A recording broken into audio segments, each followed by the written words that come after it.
कि जो रसूलुल्लाह सल्लल्लाहु अलैहि वसल्लम की आगोश में परवान चढ़ी हो, तो गोया हमें ये क्या सीख सकते हैं हम। जैसे आज के दौर में अब फलाही मामलात हैं, तो इमाम हसन के मामलात फलाही भी बहुत अच्छे थे, बहुत बेहतरीन थे। अगर इखलाक की बात की जाए तो इखलाक भी बहुत बेहतरीन था। तो आप क्या मैसेज देना चाहेंगे इमाम हसन अलैहिस्सलाम की हयात तय्यबा से? हमें क्या अक्स करना चाहिए, क्या कुछ अक्स करना चाहिए? अऊज़ु बिल्लाहि मिनश शैतानिर्रजीम, बिस्मिल्लाहिर रहमानिर रहीम। क़ाल अल्लाहु तआला फ़िल क़ुरआनिल मजीद वल फ़ुरक़ानिल हमीद, क़ुल ला अस्अलुकुम अलैहि अजरन इल्लल मवद्दत फ़िल क़ुरबा, आमन्तु बिल्लाहि सदक़ल्लाहुल अज़ीम व सदक़ रसूलुहुन नबियुल करीमुल अमीन। आज का जो दिन है, इस दिन में बिलख़ुसूस हम सैयदना इमाम हसन मुज्तबा रज़ियल्लाहु अन्हु की सीरत तय्यबा के हवाले से मुख्तसर अंदाज में गुफ्तगू करेंगे। और मैं ये शिकवा नहीं करना चाहता, लेकिन फिर भी करूँगा कि इस अज़ीम हस्ती की शख्सियत पर बात करने के लिए ये सेशन बहुत छोटा और मुख्तसर है। बिल्कुल, यानी इन पर बात करने के लिए तो एक तवील वक्त की ज़रूरत है, लेकिन इख्तिसार के साथ करने के लिए तो हमारी सांसें भी कम है, हमारी उम्र भी कम है।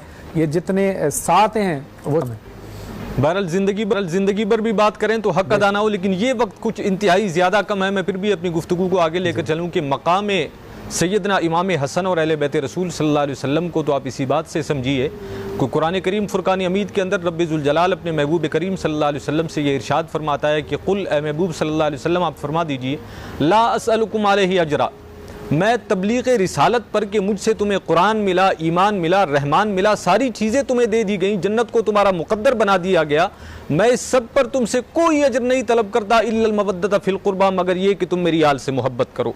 और मैं सादे लफ्ज़ में कहूँ तो इसका मतलब ये हुआ कि तुम इमाम हसन से मोहब्बत करो, तुम इमाम हुसैन से मोहब्बत करो, और जितने भी अहले बैत रसूल सल्लल्लाहु अलैहि वसल्लम है तुम उन सब से मोहब्बत करो, और उनकी मोहब्बत को तुम पर फ़र्ज़ कर दिया गया। ये गोया अजर रिसालत है जो हमसे तलब किया गया उन तमाम चीज़ों के इवज़ जो हमें दी गई। अब आइए सैयदना इमाम हसन रज़ियल्लाहु अन्हु के मुतालिक सैयद आलम सल्लल्लाहु अलैहि वसल्लम का जो फरमान है, आक़ाए आलम सल्लल्लाहु अलैहि वसल्लम ने सैयदना इमाम हसन मुज्तबा रज़ियल्लाहु अन्हु को अपने कंधे मुबारक पर बिठाया हुआ है। हज़रत अबी हुरैरा रज़ियल्लाहु अन्हु फरमाते हैं कि सैयद आलम सल्लल्लाहु अलैहि वसल्लम ने फरमाया, ऐ अल्लाह, मैं इससे मोहब्बत करता हूँ।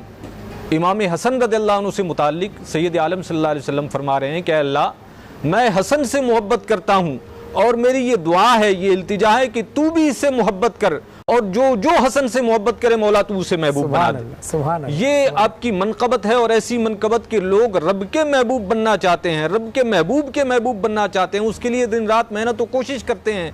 लेकिन रसूलुल्लाह जिनसे मोहब्बत करते हैं और रसूलुल्लाह जिनके लिए दुआ करते हैं कि रब तू इनसे मोहब्बत फरमा, वो सैयदना इमाम हसन। यानी अगर आपकी बात से हम ये अक्स करें कि रसूलुल्लाह सल्लल्लाहु अलैहि वसल्लम जब अहले बैत अलैहिस्सलाम की शान बयान कर रहे हैं, तो गोया ये सुन्नत नबवी है कि हम मनकबत अहले बैत अलैहिस्सलाम। बेशक इसमें कोई शक नहीं कि ये सुन्नत नबवी है कि अहले बैत रसूल सल्लल्लाहु अलैहि वसल्लम के फ़दाइल और मनाक़िब को बयान किया जाए, और उनके हुकूक में से ये एक हक़ है। और आपने कुमैल मेहदी साहब से सवाल किया था कि कुरान भी रमज़ान में नाजिल हुआ और सैयदना इमाम हसन रज़ियल्लाहु अन्हु भी रमज़ान मुबारक में आपकी विलादत बासआदत हुई।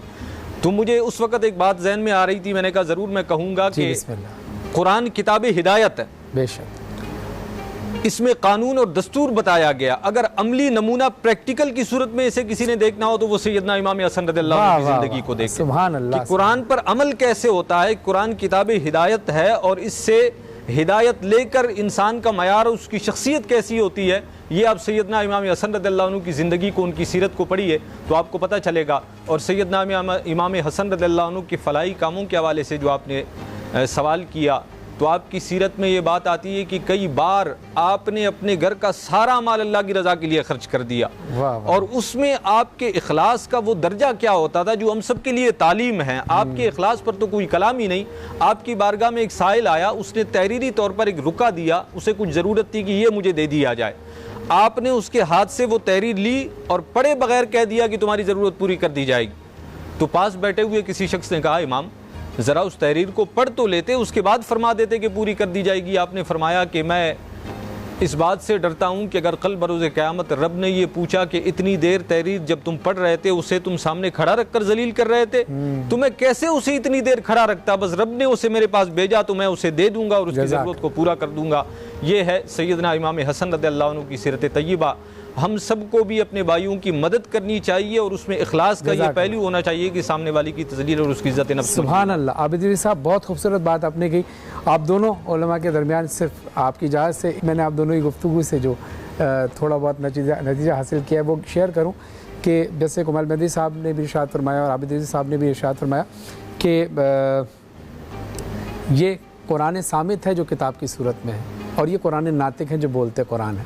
और तबलीग का उसूल ये होता है कि पहले प्रैक्टिकल हो, यानी रसूलुल्लाह सल्लल्लाहु अलैहि वसल्लम की अगर ज़िंदगी हम उठाएं तो पहले ख़ुद उनका किरदार ऐसा था, उसके बाद उन्होंने बोलना शुरू किया, यानी ख़ुद के ऊपर प्रैक्टिकल पहले था।